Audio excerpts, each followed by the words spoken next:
They say there's no such thing as a bad car anymore. That may be true of modern cars, but over the years there have been some real lemons. These days you get slow cars, boring cars, ugly cars, and even Bernie cars. But you can't find all of these characteristics in one single car. Yeah, the Bolt had that whole fire thing going on, but at least it had the decency to look funky before it melted. To compile this list of woeful machines, we had to turn back the clock a few years. It was tough enough narrowing it down, so we'll likely revisit this topic in the near future.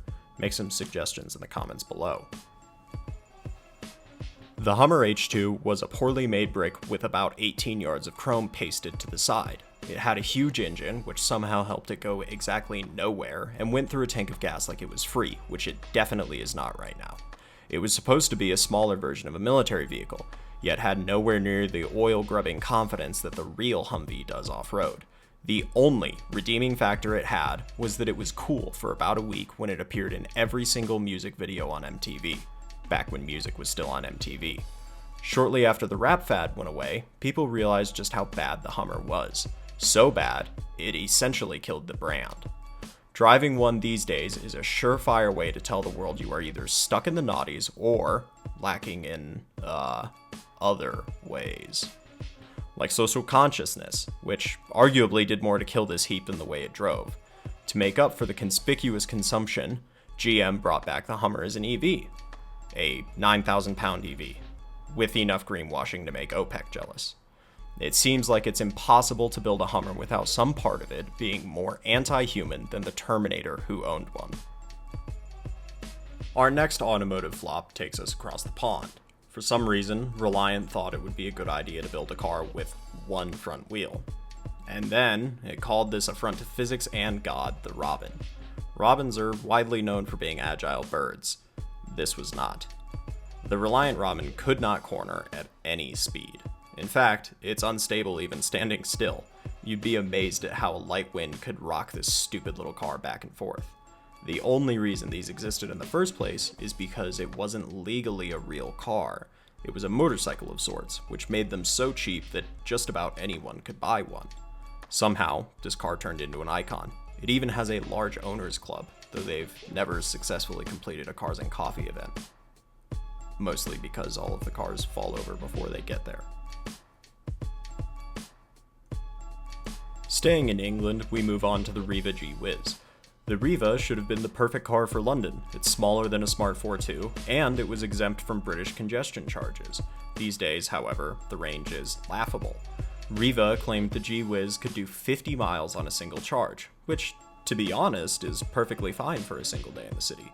But that range was really only applicable if the conditions outside were absolutely perfect. In England. Yeah. The range would drop alarmingly quickly if you had to use any electrical system at all, like the heater or the wipers. Good thing you would never need those in London, right? Riva also got past all safety legislation by registering the GWhiz as a quadricycle and not a car, which makes it more like the Robin than we thought. In the GWhiz, you were the crumple zone. That makes it not only a crap car with crap range, but an ugly one too. Which brings us nicely to our next car. In 2001, Chrysler introduced the PT Cruiser, and humanity collectively asked, why? In 2005, it launched the PT Cruiser convertible, and the whole of humanity said, haven't we suffered enough? There's a war in the Middle East, and this is what we get? Chrysler was trying to ride the retro wave started by the new VW Beetle. Unfortunately, it went a little too far back, and what it ended up with was the back of a London cab fornicating with the front of a 1940s truck. The standard car is bad, but at least you can tint the windows so nobody can see your shame. In the convertible, you must bear your shame like a repenting queen. Shame. Shame. These days, PT Cruisers are usually driven by two people.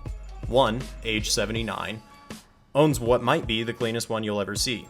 The other drives it out of necessity, not out of some need to be retro cool. That is, supposing all that early 2000s GM junk works cohesively enough for it to get out of the driveway. Speaking of driveways, that brings us nicely to our final car. The award for the most tragic car of all has to go to the Pontiac Aztec. It's tragic from every possible angle and has exactly 0 redeeming qualities.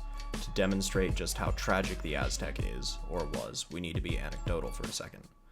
During the post-production for Breaking Bad, the director was looking for the perfect car to demonstrate just how miserable Walter White's life was. In a brilliant car casting move that we haven't seen since the likes of Back to the Future, he chose the 2003 Pontiac Aztec. You just need to look at the car parked outside Walter White's house to know how tragic our anti-hero really is.